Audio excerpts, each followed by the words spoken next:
Hey everybody, it's Julie from Studio JSD. Today I'm going to show you how to anneal wire. So annealing wire just means that you're going to make it nice and soft all over again. I have this copper wire here that I've made square and then I twisted it, and it is very, very hard.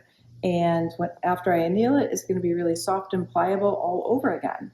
So to anneal it, we're just going to heat it up really hot. What I have here today is I have a couple of Solderite boards on top of a stainless steel table. I also have a fire brick, and then I also have an annealing pan or a pumice pan. You can use any of these things individually, or you can layer them like I do. Sometimes I layer them, sometimes I even put the pumice pan up here. So this is a really long piece of wire, and if I just put it in there, I'm not working very efficiently with a torch. So the first thing I want to do with this long piece of wire is I'm going to coil it. So I will just bend this around like this to a tight little coil, and then that just makes my heat really efficient. I also have a quench bowl handy, and I have a tweezer so I can pick that hot metal up without burning my hand. Let's see. All right, so let's just grab a torch. All right, so I'm going to begin heating this up. This actually works really well if you're in a darkened room or if you have the ability to shut the lights off.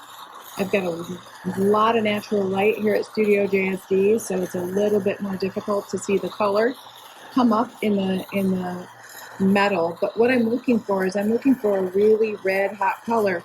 I can see the color.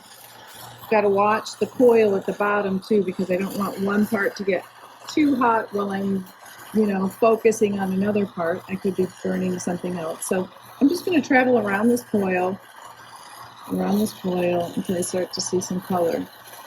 Now, if I'm looking, I'm going to draw back the heat, and then I can see it glow. So that's what I'm looking for when I pull the heat away, is if it's still glowing. So it's really hot at the bottom.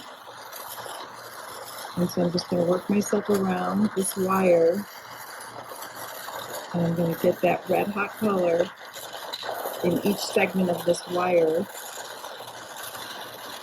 Being careful not to heat any part of it too much, because if it goes beyond this red color, it's going to start to sweat and look really shiny, and that means it's starting to melt, and you don't want to go that far. So right now, this top area is kind of hard to get without getting that bottom too hot. So I could even change the angle of this heat. I'm just getting that top part. And I think I've got that whole thing, the color that I needed to have. Like that. There we go. Turn this off. And I'm going to pop it over in the water. Give it a quench. We can see the oxides just jumped right off of that wire, all the oxidation. And now if I open this up, it's just so buttery soft. And I can go ahead and I can work this wire all over again. And that is annealing wire.